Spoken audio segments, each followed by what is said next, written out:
Hello everyone, spoken English কনভারসেশনে নতুন আরেকটি ক্লাসে আপনাদের আবার ওয়েলকাম করছি। আজকের ক্লাসে আমরা কিভাবে আমাদের পরিচয় ইংলিশে দেওয়া যায় সেটি শিখব। So enjoy the class. তাহলে আমি হলো যে এখানে প্রথমে যে প্রশ্নটি রেখেছি সেটি হলো যে হোয়াট ইজ ইউর নেম। আমাদের হলো যে মানুষের জিজ্ঞাসা করে মাঝে মধ্যে আপনাদের জিজ্ঞাসা করতে পারে হোয়াট ইজ ইউর নেম, তোমার নাম কি। আপনারা উত্তর দিতে পারেন মাই নেম ইজ, আপনার নামটি এখানে হবে। আপনার নাম যদি জয় হয় মাই নেম ইজ জয়। আপনার নাম যদি রাহুল হয় মাই নেম ইজ রাহুল। আপনার নাম যদি কালাম হয় মাই নেম ইজ কালাম। তাহলে ইসের পরে হলো যে আপনার নামটি হবে। তারপর 2 নম্বর যে প্রশ্নটি দিয়েছি সেটি হলো যে how are you, how are you.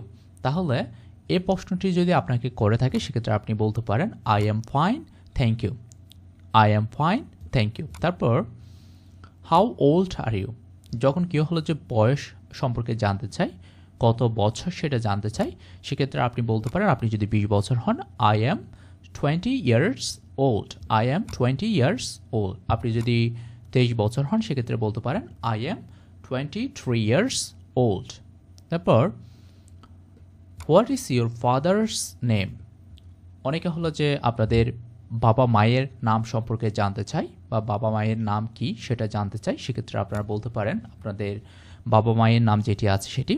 এখানে হলো যে ইজ এর পরে কি হবে, আপনার বাবার নাম হবে। যেমন my father's name is Abdul Aziz অথবা সাফিন অথবা হলো যে আয়ান।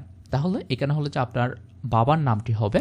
যদি কেউ আপনাকে প্রশ্ন করে what is your father's name, সেক্ষেত্রে আপনি মাই ফাদার্স নেম ইজ এরপরে হলো যে আপনার বাবার নামটি হবে। তারপর ঠিক একইভাবে হলো যে মায়ের নাম what is your mother's name, what is your mother's name. তাহলে মাই মাদার্স নেম ইজ ইসের পরে কী হবে, আপনার মায়ের নাম যদি সারিকা জান্নাত হয় সেক্ষেত্রে সারিকা জান্নাত হবে। আরিশা হলে আরিশা হবে, রিটিয়া হলে রিতিয়া হবে। তাহলে এই যে ইসের পরে হলো যে আপনার মায়ের নামটি হবে। তারপরে যে প্রশ্নটি দিয়েছে সেটা হলো যে what is your father's profession, what is your father's profession, আপনার বাবার পেশা কি। সেক্ষেত্রে আপনি বলতে পারেন my father's is a banker, my father's is a doctor, my father's is a police. তাহলে আপনার বাবার যে প্রফেশনটা আছে সেটি হলে যে আপনি এখানে উল্লেখ করবেন। তারপর what is your mother's profession, what is your mother's profession, আপনার মায়ের পেশা কি। সেক্ষেত্রে আপনার মা যদি একজন টিচার হয় my mother is a teacher, my mothers is a teacher. আপনার মা যদি একজন হোম মেকার হয় সেক্ষেত্রে আপনি বলতে পারেন my mothers is a home maker. তারপর 8 নম্বর যেটি দিয়েছি how many brothers do you have, how many brothers do you have. তাহলে আপনার যদি 2 ভাই থাকে সেক্ষেত্রে বলতে পারেন আপনি আই হ্যাভ 2 ব্রাদার্স। আপনার যদি 3 ভাই থাকে সেক্ষেত্রে বলতে পারেন আই হ্যাভ 3 ব্রাদার্স। তারপর 9 নম্বর যেটি দিয়েছি how many sisters do you have, how many sisters do you have. তাহলে আপনার যদি 4টা বোন থাকে সেক্ষেত্রে আপনি বলতে পারেন I have 4 sisters, I have 4 sisters. আপনার যদি একটা বোন থাকে সেক্ষেত্রে আই হ্যাভ 1 সিস্টার। তারপর 10 নম্বর যেটি দিয়েছি সেটি হলো যে where are you from, where are you from. আপনি যদি বাংলাদেশ থেকে হন সেক্ষেত্রে বলতে পারেন আই অ্যাম ফ্রম বাংলাদেশ। আপনি যদি নেপাল থেকে হন সেক্ষেত্রে আই অ্যাম ফ্রম নেপাল।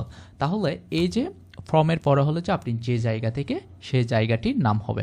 তারপর what are you, what are you, তুমি কি, হোয়াট আর ইউ। তাহলে আপনি যদি স্টুডেন্ট হন সেক্ষেত্রে বলতে পারেন আই অ্যাম আ স্টুডেন্ট। তারপর আপনি যদি টিচার হন সেক্ষেত্রে বলতে পারেন আই অ্যাম আ টিচার। তারপর 12 নম্বর যেটি দিয়েছি সেটা হলো যে which class are you studying in, which class are you studying in, অর্থাৎ আপনি কোন ক্লাসে পড়াশোনা করছেন। তাহলে আপনি যদি ক্লাস 9-এ পড়াশোনা করেন সেক্ষেত্রে বলতে পারেন I am studying in class 9। আপনি যদি ক্লাস 10-এ পড়াশোনা করেন সেক্ষেত্রে I am studying in class 10। তারপর 13 নম্বর যেটি দিয়েছি সেটি হলো যে in which school are you studying, আপনি কোন স্কুলে পড়াশোনা করছেন। অথবা হতে পারে এরকম যে in which university are you studying. তাহলে আপনি হলো যে এই যে I am studying Y government high school, I am studying Y government high school. আপনি যদি ঢাকা ইউনিভার্সিটিতে পড়াশোনা করেন I am studying in Dhaka university. তারপর 14 নম্বর যেটি আছে who is your principal, who is your principal. তাহলে এই যে our principal's name is Abu Reza, our principal's name is Abu Reza অথবা হলো যে মিস্টার সিরাজ কবির, মিস্টার সিরাজ কবির। তাহলে এই যে আপনি আপনার প্রিন্সিপালের যে নামটা আছে সেটা হলো যে এখানে মেনশন করবেন, উল্লেখ করবেন। তাহলে এভাবে হলো যে আপনারা যে বেসিক ইংলিশ কনভারসেশনগুলো আছে সেগুলো প্র্যাকটিস করতে পারেন। প্র্যাকটিস করার মাধ্যমে হলো যে আপনাদের নিজেদের পরিচয় হলো যে ইংলিশে দিতে পারেন। আশা করি আজকের ক্লাসটি আপনারা এনজয় করেছেন। পরবর্তীতে নতুন কোনো ক্লাস নিয়ে আবারও দেখা হবে। ততক্ষণ পর্যন্ত ভালো থাকবেন, সুস্থ থাকবেন। আসসালামু আলাইকুম।